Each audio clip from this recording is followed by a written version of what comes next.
Scaled में हम सिर्फ बिजनेस नहीं, ऐसी जर्नीज को भी एक्सप्लोर करते हैं जो वक्त के साथ लेगेसी बन जाती हैं। और आज का सफ़र है किताबों के जरिए कामयाबी का। फरीद पब्लिशर्स एक ऐसा नाम जो महज किताबें छापने तक महदूद नहीं, बल्कि इल्म, सोच और अदबी विरसे का हिस्सा है।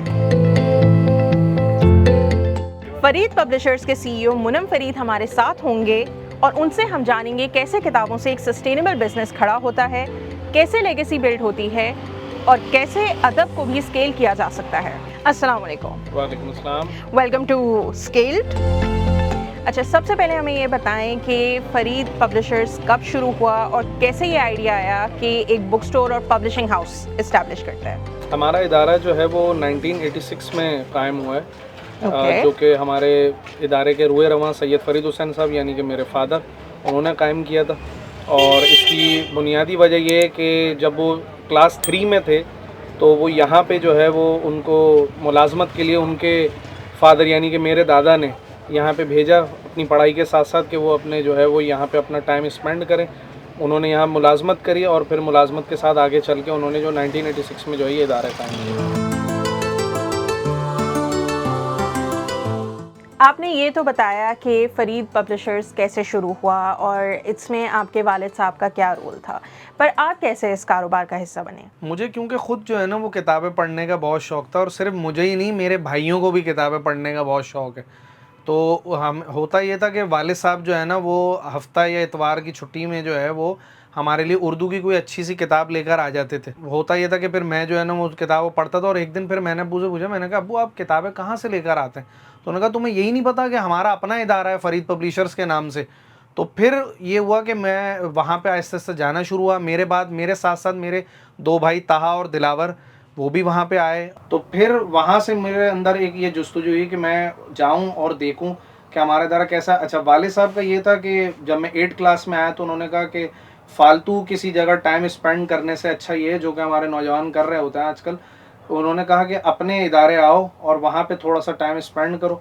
तो होता ये था कि मैं स्कूल के बाद जो है वहाँ दोपहर में जो है वो सेकंड हाफ में वहाँ पे चला जाता था इदारे पे, और शाम में क्योंकि मुझे कोचिंग जाना होता था तो इस दौरान का जो वक्त होता था वो मैं अपने इदारे पे गुजारता था। मुझसे जो है ना जिस तरह वर्कर्स से काम लेते थे ना, वो ऐसे ही वालिद साहब ने हमेशा मुझसे भी काम लिया। उन्होंने कहा कि भाई किताबों को देखो, याद करो कि कौन सी शेल्फ में कौन सी किताब लगी है टॉपिक वाइज, क्योंकि हमारी बुक शॉप जो है वो सेट हुई हुई। तो उन्होंने देखा कि भाई आप ये देखो कि किताबें कौन सी कहाँ लगी, इनको याद करो ताकि तुम्हें भी नाम याद हो। सेल्समैनशिप के हवाले से मतलब वो काफ़ी ट्रेनिंग हमें देते थे।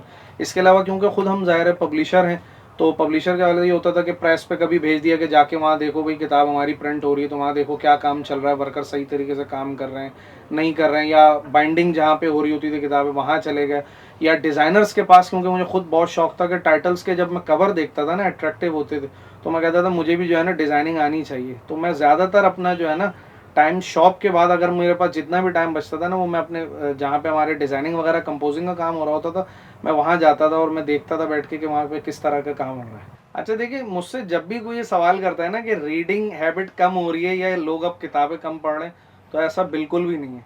मैं उनको कह देता हूँ कि ऐसा कुछ भी नहीं है कि किताबें कम पढ़ी जा रही हैं, किताबें बहुत पढ़ी जा रही हैं। ज़माने के हिसाब से ये हो रहा है कि चेंजिंग आती जा रही है। पहले जिस तरह की किताबें पढ़ी जाती थी, अब जो जनरेशन है वो अपने हिसाब से दूसरी किताबें पढ़ती है। अगर पहले के लोग इस्लामिक या हिस्टोरिकल या नॉवेल्स या फ़लसफ़ा इस तरह की पढ़ते थे, या बच्चे जो होते थे कहानियाँ वगैरह पढ़ते थे, अब जो है वो ज़रा हैबिट्स चेंज हो गई। मतलब लोगों के रीडिंग जो है वो सब्जेक्ट जो है वो चेंज हो गए। जैसे मोटिवेशनल बुक्स बहुत आ रही हैं अंग्रेज़ी में, उर्दू ज़बान में ट्रांसलेशन आ रही हैं, या रशियन नॉवेल्स के बहुत तर्जुमे आ रहे हैं, बहुत पढ़े जा रहे हैं।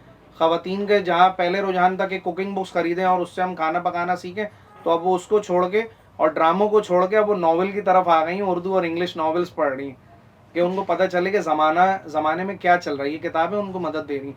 तो फिर ये कैसे कह सकते हैं आपकी किताबें कम पढ़ी जा रही हैं? चेंजिंग, हाँ ये कह सकते हैं कि पहले जो वॉकिंग कस्टमर्स का जो रुझान होता था ना सेल पॉइंट्स पे, के आउटलेट्स पे खुद लोग आते थे, अपनी पसंद की किताबें पसंद करते थे और देखते थे। अब ज़ाहिर है सोशल मीडिया का दौर है, तो अब ये होता है कि वही बिज़नेस कन्वर्ट हो गया है सोशल मीडिया पे। मतलब फेसबुक, इंस्टाग्राम, वेबसाइट्स पे लोग अपनी किताबें पसंद करते हैं और वो कहते हैं हमें घर बैठे जब किताबें हमारी पसंद की मिल जाती हैं तो हमें क्या ज़रूरत है कि वहाँ जाएँ शॉप पे। और वो आपको पता है कराची के इश्यूज़ मेन इश्यूज़ में है कि ट्रैफिक और पार्किंग, ये दो इश्यूज ये ऐसे हैं कि हमारे यहाँ क्योंकि ज़ाहिर है जो उर्दू बाज़ार है वो ओल्ड सिटी एरिया में है और हमारा भी इदारा यहीं पे कायम है, तो यहाँ लोगों को आने में ज़रा तकलीफ़ होती है। तो फिर वो ये करते हैं कि वो घर बैठे अपने लिए या अपने घर वालों के लिए, फैमिली के लिए, बच्चों के लिए किताबें जो है ना वो ऑनलाइन हमसे परचेज़ कर लेते हैं। तो ये नहीं है कि किताबें पढ़ने का रुझान कम हो गया। हाँ, अलबत्ता ये ज़रूर कह सकते हैं कि वॉकिंग कस्टमर का रुझान कम हो गया मार्केट्स की तरफ। एक तो सबसे बड़ा चैलेंज हमारे लिए हमेशा से ये रहा है कि बढ़ती हुई महंगाई की वजह से ना पेपर की कॉस्ट पब्लिशिंग में, बाइंडिंग कॉस्ट और ईच एंड एवरीथिंग जो भी चीज़ें हैं पब्लिशिंग से रिलेटेड, ये ज़ाहिर सी बात है महंगी होती जा रही हैं। तो उसकी वजह से रेशो ये हो गया कि जो किताब पहले 5,000, 10,000 या 2,000 छपा करती थी, आज वो 200, 300 और 500 पे आ गई है। उसकी वजह ये नहीं है कि पढ़ने वाले कम है, वजह ये है कि किताबें हो बहुत महंगी गई हैं। ज़ाहिर है वो कॉस्टिंग में इतनी ज़्यादा महंगी पड़ती हैं कि वो किताबें फिर जो है ना वो इस तादाद में छाप ली जाती हैं कि पब्लिशर भी आसानी से उस किताब को जो है छाप भी सके और बेच भी सके और पढ़ने वाले भी ख़रीद सकें। तो ये कुछ चैलेंजिंग है। और लेकिन ये होता ये है कि पहले ये होता था कि बुक फेयर्स वगैरह बहुत ज़्यादा होते थे कराची में, पाकिस्तान में नहीं कह रहा हूँ मैं, कराची में पहले बहुत ज़्यादा बुक फेयर्स होते थे।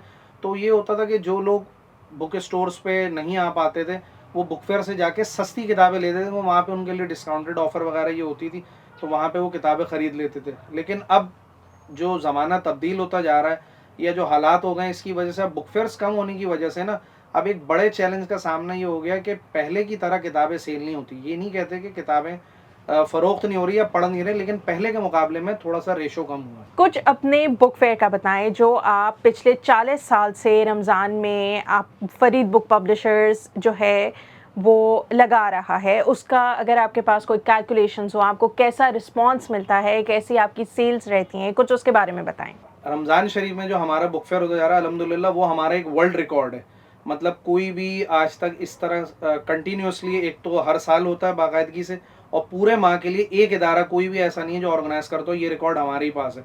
और वहाँ अल्हम्दुलिल्लाह हमें बहुत अच्छा रिस्पांस मिलता है। जब रमज़ान शरीफ में लोगों का रुझान रोज़ों, अफ्तारी और इबादत की तरफ होता है, तो दूसरा जो है दूसरी तरफ हम लोगों को कहते हैं कि भाई अफ्तार के बाद जो लोगों का मार्केट में कपड़े और जूतों की तरफ रुझान होता है, हम कहते हैं यार उसको छोड़ के किताबों की तरफ आओ। और ये एक आगाज़ जब हमारे वालिद साहब ने किया था इसका आज से 40 साल पहले, तो उन्होंने भी एक रिस्क लिया था कि भाई लगा के देखते हैं कि, क्योंकि होता ये है कि हमारे जो उर्दू बाज़ार है ना वो रमज़ान शरीफ में 5 बजे ऑफ हो जाते, सारी मार्केट बंद हो जाती है। तो उन्होंने कहा अब इसके बाद मैं क्या एक्टिविटी रखूँ। तो उन्होंने रमज़ान में एक ही आइडिया उनके जहन में आया कि भाई हम ऐसा करते हैं कि रमज़ान शरीफ में कुतुब मेला जो है ऑर्गेनाइज़ करते हैं, जो कि फेडरल भी एरिया में मुनक़्क़द होता है। और उन्होंने कहा सुबह से लेकर रात तक देखते हैं कि क्या लोगों का रुझान होता है, कि मतलब लोग आते हैं किताबों की तरफ रमज़ान में नहीं। और वो आइडिया उनका हो गया कामयाब। जब वो कामयाब हो गया तो वो फिर उन्होंने कहा कि अब तो ये पूरे महीने के लिए जो है हम ये हर साल रमज़ान शरीफ में जो है ना ये बुक फेयर हम लगाएंगे। और उसकी कामयाबी की मैं आपको सबसे बड़ी मिसाल दूँ कि जो लोग आज से 40 साल पहले उसको तो मेले में आते थे जब तो मेरी अपनी भी पैदाइश नहीं हुई थी, आज उनकी फैमिलीज़ यानी आज उनके बच्चे बड़े हो गए हैं और आज वो हमारे पास आ रहे हैं किताबें लेने के लिए, और बहुत अच्छा रिस्पांस रहता है। दोपहर में वहाँ पे ज़रा रिस्पांस कम रहता है, रोज़े की वजह से लोग ज़ाहिर नहीं आ पाते, लेकिन अफ्तार के बाद अल्हम्दुलिल्लाह बहुत अच्छा रिस्पांस होता है। यहाँ तक के पिछले 5 साल से लोग हमें ये फरमाइश कर रहे हैं, क्योंकि तरावी ज़ाहिर सी बात है 11 साढ़े 11 बजे तक ख़त्म हो रही है, तो अब लोग हमें फरमाइशें करते हैं कि आप इस जो है ना किताब मेले को जो है ना अपने वो सहरी तक कंटिन्यू कर लें, ताकि हम जो है ना वो अपना तरावी से फ्री होने के बाद जो है ना हम आएँ और अपनी पसंद की किताबें ले लें। और वहाँ ज़ाहिर सी बात है रुझान इसलिए भी ज़्यादा हुआ कि देखें, एक तो उनको वहाँ पे ये होता है कि एक शादी हॉल के अंदर हम टॉपिक वाइज किताबों को जो है ना वो ऑर्गेनाइज करते हैं वहाँ पे, तो जिसको जो किताब अपनी पसंद होती है, जिस टॉपिक में वो वहाँ जाता है, आराम से उस किताब को देखते हैं, मुताल्ला करते हैं और फिर वो किताबें खरीदते हैं। आप हमें ये बताएं कि आपका पूरा प्रोसेस कैसे होता है, आपके पास राइटर्स अपना मैन्युस्क्रिप्ट कैसे भेजते हैं, फिर आप कैसे डिसाइड करते हैं कि कौन सा मैन्युस्क्रिप्ट आपने पब्लिश करना है, फिर पब्लिशिंग तक का जो प्रोसेस है वो आप हमें पूरा बताएं कि कैसे होता है। जो नए लिखने वाले हैं ना उनके लिए तो हमने प्रोसीजर ये रखा हुआ है कि पहले वो अपनी किताब का हमें मुसवदा भेजते हैं, चाहे जिस भी टॉपिक पे हो, उसको फिर पर्सनली मैं खुद रीड करता हूँ उस किताब को, कि कोई ऐसा कंट्रोवर्शियल मवाद ना हो जो इससे लोगों में कोई ऐसा मैसेज जाए कि वो मतलब एक होता है ना कि भाई कंट्रोवर्शियल मतलब इस तरह के कहें कि इस्लामिक पॉइंट ऑफ व्यू से हम ज़रा ज़्यादा देखते हैं कि कोई ऐसा मजहबी रुझान उसके अंदर ऐसा ना हो, मजहबी फ्लो इस तरह का ना हो जिससे लोगों की कोई दिल आज़ारी हो। तो उसको पर्सनली मैं पहले खुद उसको रीड करता हूँ, फिर हम जो नए लिखने वाले हैं ना उनके लिए हम एक स्पेसिफिक एक एस्टिमेट उनको बता देते हैं, एक बजट बता देते हैं कि भाई ये बजट होगा आपकी किताब इतनी, अगर आप छपवाना चाहें 500 300 हज़ार या जितनी भी, तो हम एक नॉर्मल मतलब एक नए लिखने वालों के लिए तो खास तौर पे एक नॉर्मल बजट एक रखते हैं और हम बता देते हैं कि भाई इस बजट में आप हमसे किताबें छाएगा। लेकिन जो अच्छे बड़े नाम हैं, बड़े नामों को तो हम खुद ढूंढते हैं, तलाश करते हैं कि भाई ये हमारे पास आए, और बल्कि हमें तलाश कम ही करना पड़ता है, वो लोग खुद ही इस नाम को देखते हुए जो है ना वो आ जाते हैं और वो कहता है हमें किताब छपवानी। फिर उनकी चीज़ों को ये होता है कि फिर हमें ज़ाहिर है ये मतलब जिस तरह हमें नए लिखने वालों की देखना पड़ता है ना मैटर, इस तरह बड़े नाम जितने भी होते हैं उनको हमें ये सब चीज़ें फोकस नहीं करनी होती। हम बस हमारे पास मुसद्दा आता है, जस्ट उसकी कंपोजिंग होती है, उनको फिर हम प्रूफ के लिए भेजते हैं और फिर आगे उसी तरह कंटिन्यू होकर फिर किताब जो है वो शाया हो जाए। कुछ बड़े नाम जिनके साथ आपने काम किया हो, जिनकी किताबें आपने शाया की हों? अच्छा, मैं अगर आपको हमारी पब्लिकेशन बताऊँ ना, तो हमारे वालिद साहब के दौर से अगर मैं बताऊँ ना, तो उन्होंने जो है ना काफ़ी बड़े नामों को जो है ना वो शाया किया, मतलब जिनमें फ़ाखरुद्दीन यूनिवर्सिटी के प्रोफेसर हैं, डॉक्टर आज़म चौधरी साहब हैं, प्रोफेसर वसीमुद्दीन हैं, इसी तरह कराची के one of the famous leader या पॉलिटिशियन या पाकिस्तान के पॉलिटिशियन कह लें, अल्ताफ़ हुसैन साहब की बायोग्राफी हमारे यहाँ से शाया हुई है। अच्छा, उसके बाद फ़ातिमा सुरैया बजिया एक बहुत बड़ा नाम है, उनकी आप बीती हमारे यहाँ से शाया हुई है। जो मेरे पसंदीदा शख्सियत है पर्सनली, डॉक्टर आमिर लियाकत हुसैन की जो है, मैंने सीरत आयशा के नाम से किताब है जो मैंने शाया की थी, उनके तकरीबन इंतकाल से कोई 6 महीने कबल जो है वो किताब शाया हुई थी। और इस तरह जस्टिस आगा रफ़ीक अहमद ख़ान है, शरीयत कोर्ट के चीफ़ जस्टिस रहे, इनकी किताब मैंने शाया की है। शब्बर जैदी साहब हैं, इनकी किताब मैंने शाया की है। खुर्रम दुरानी है, बच्चों के लिए लिखते हैं, बहुत अच्छा लिखते हैं। अतहर इकबाल साहब, उनकी बहुत ही फेमस किताब है जो बच्चों के उर्दू लिटरेचर में सबसे फेमस किताब है हमारी, वो है एक कहावत एक कहानी, एक मुहावरा एक कहानी। ये केएमसी से वाबस्ता हैं ये, और उर्दू में बहुत अच्छा, उर्दू में मतलब ये लिखते हैं बच्चों के लिए, तो इनकी भी सारी किताबें हमारे यहाँ से शाया हुई हैं। इसके अलावा भी जो हमने भी शाया की हैं, या जो दीगर पाकिस्तान के 250 पब्लिशर्स की किताबें हमारे जो है वो आउटलेट पे मौजूद हैं, जिसमें हिस्ट्री का सेक्शन है, फ़लसफ़े का सेक्शन है, नॉवेल का बहुत बड़ा सेक्शन है। तंज़ो मिज़ा की किताबें हमारे यहाँ से बहुत शाया हुई हैं, जिनका मैंने बताया भी, ज़िक्र भी किया, दिलावर फ़िगार हैं या मोहम्मद इस्लाम साहब हैं, इनकी किताबें हमारे यहाँ से शाया हुई हैं। खालिद मुईन हैं, उनकी किताबें हमारे यहाँ से शाया हुई हैं। और मतलब शायरी का एक बहुत बड़ा सेक्शन है, इक़बाल, गालिब से लेके आज दौर हाज़िर के वसी शाह, उमैर नजमी, वजी सानी और अपना जॉन एलिया, अहमद फराज, ये किताबें हमारे पास, मतलब ये वाले कलेक्शन मौजूद है।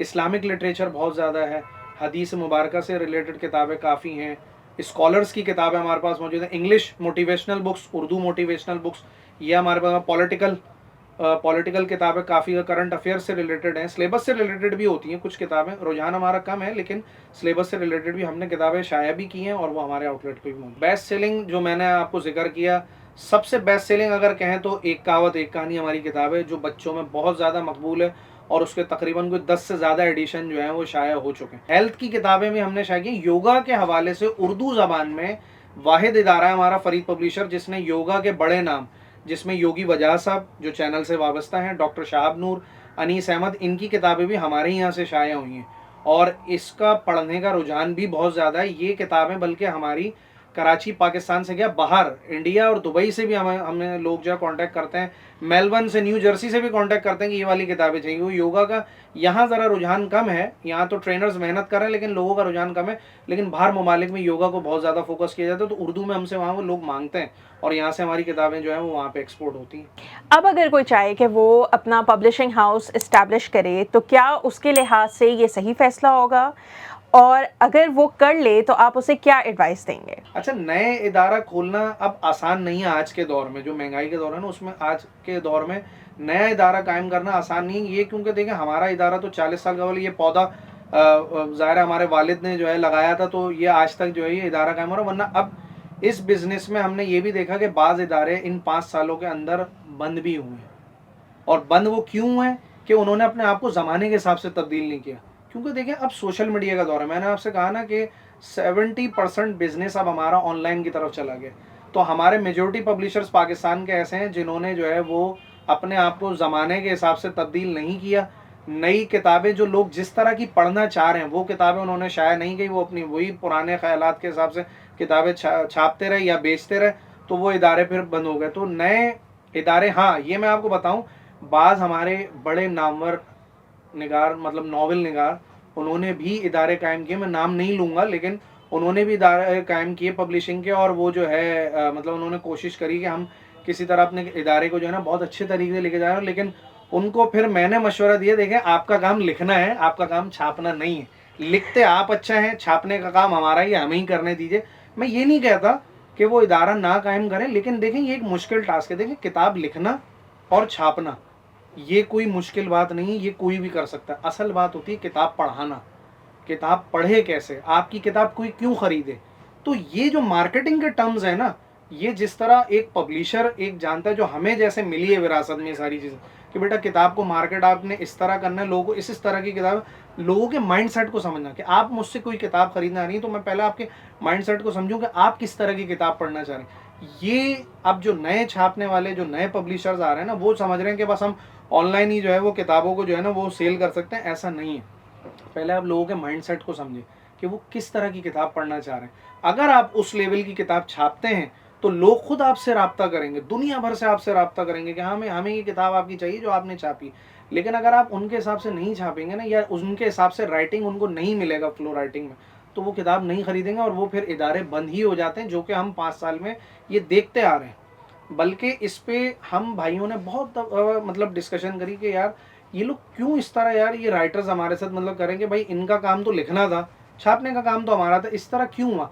तो उसकी बेसिकली वजह ये हुई कि हमारे पास शिकायत ये आई कि एक पब्लिशर जो है ना वो एक अच्छी रॉयल्टी पे नहीं करता राइटर्स को, जिसकी वजह से वो मजबूर हो जाते हैं कि वो किताब खुद ही लिख के और खुद ही जो है वो किसी एक अच्छे प्रेस से छपवा के उस किताब को खुद बेच लेते, कि हमें अगर रॉयल्टी नहीं मिलेगी तो फिर ज़ाहिर है हम क्या करें, ये तो हमारे साथ ज्यादती, जो कि हम नहीं हो करते अपने इदारे से। हमने जितने अच्छे बड़े नामों को छापा ना, हमने उनको एक प्रॉपर रॉयल्टी उनके साथ तय करके उनको दी है, मतलब कि वो जो है ताकि हमारे लिए कुछ और नया लिखें।